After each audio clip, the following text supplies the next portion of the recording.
Banjir yang melanda kota Banjarmasin bukan hanya merendam rumah warga. Banjir juga membuat ruas jalan utama Ahmad Yani Banjarmasin tergenang.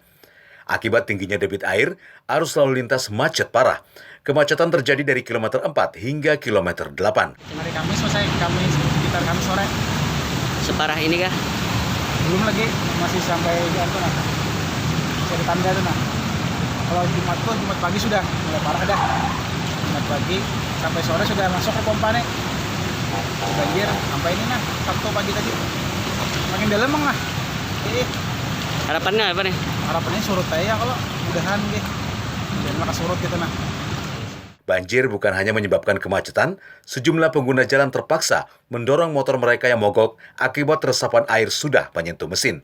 Melihat banyaknya kendaraan roda 2 yang mogok, warga sekitar berinisiatif membuat posko darurat. Ini anak-anak ini kalau ada yang mogok sepeda motornya gratis di bengkel kita sediakan dari RT 23. Kalian kami mau bagi-bagi nasi bungkus.